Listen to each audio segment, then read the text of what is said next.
Shalom, selamat pagi jemaat dikasih Tuhan. Kita berjumpa kembali dalam renungan pagi.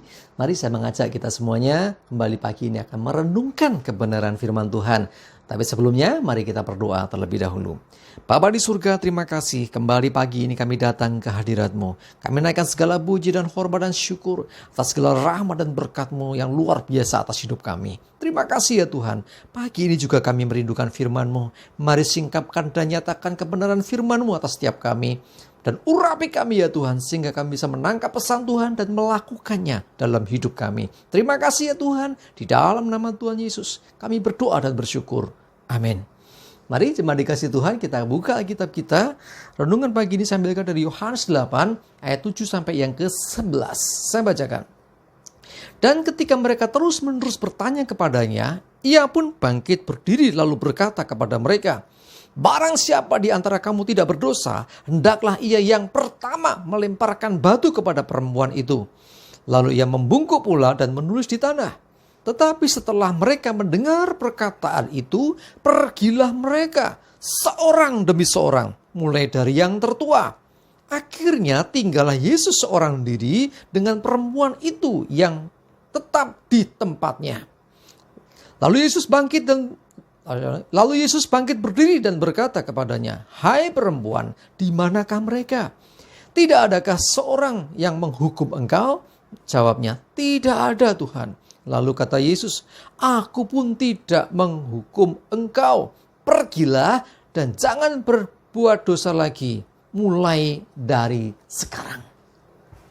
Kisahnya Yesus sedang mengajar, lalu tiba-tiba datang orang-orang, termasuk ada orang-orang Farisi segala macam, mereka membawa seorang perempuan yang tertangkap basah sedang berbuat zina.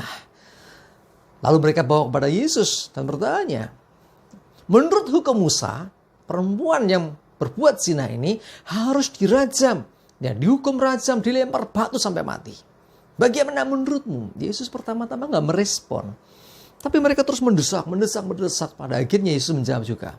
Lalu dikatakan apa? Siapa daripadamu yang tidak berdosa, hendaklah ia yang pertama untuk melempar.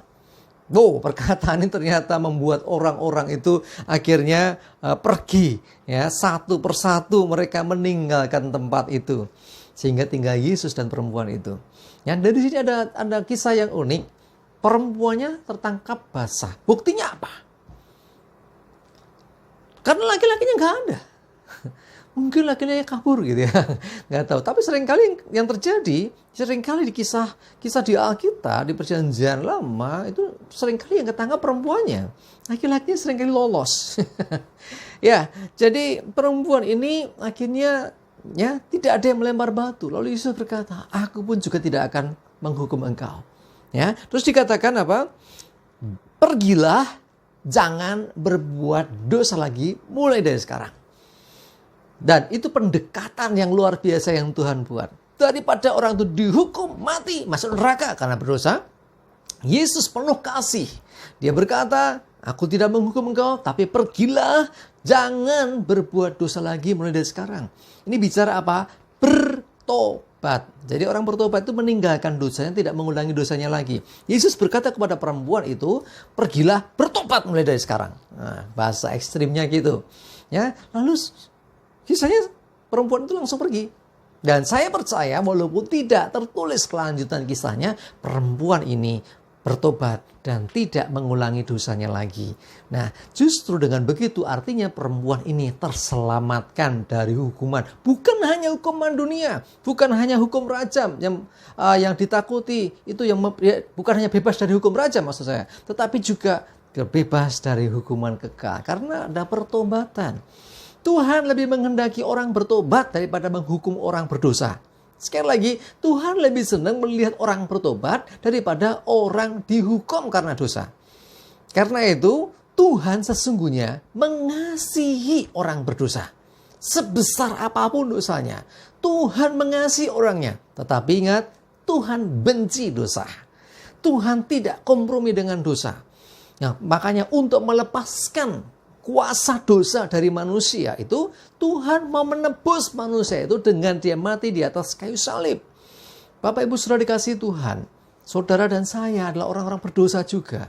Ketika kita bertobat, ketika kita percaya dan menerima Tuhan Yesus, sesungguhnya kasih karunia Tuhan berlaku atas hidup kita. Sehingga dosa kita yang melekat dalam diri kita ini dibersihkan dari hidup kita melalui darah anak domba Allah. Jadi sekali lagi, Tuhan benci dosa, tapi mengasihi orang berdosa. Bahkan Alkitab juga mengatakan bahwa Tuhan itu datang bukan untuk mencari orang benar, tetapi justru orang berdosa. Karena hanya orang berdosa yang butuh diselamatkan. Kalau orang benar kan gak butuh diselamatkan lagi. Ya. Tabib datang untuk orang sakit, bukan untuk orang sehat. Ya. Dokter itu datang mengobati orang sakit, bukan orang sehat. Itulah kedatangan Tuhan Yesus. Ingin supaya kita semua dibebaskan dari kuasa dosa, dimerdekakan. Ya. Tidak memandang seberapa besar dosanya, tetapi kasih Tuhan jauh lebih besar dari dosa itu. Mari jemaat dikasih Tuhan, kita dapat pelajaran hari ini bahwa lebih mudah memang menghakimi orang bersalah, melihat kesalahan orang daripada melihat kesalahan diri sendiri. Mari belajar introspeksi diri, ya. Jangan mudah menghukum orang, ya. Yang berikutnya, kasih Tuhan luar biasa bahwa Tuhan itu mengasihi semua orang berdosa tetapi membenci dosa. Mari jemaat dikasih Tuhan, jadi kita mulai hidup yang baru dalam Tuhan, jangan lagi berbuat dosa seperti yang dikatakan Tuhan kepada perempuan ini. Amin. Terima kasih Tuhan, kami bersyukur firman-Mu pagi ini Tuhan, yang mengajar kami untuk kami introspeksi diri, untuk kami tidak mudah menghakimi orang, apalagi menghukum orang karena kesalahan.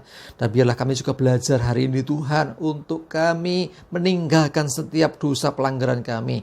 Karena kami tahu bahwa Engkau begitu mengasihi orang berdosa, tetapi Engkau benci dosa.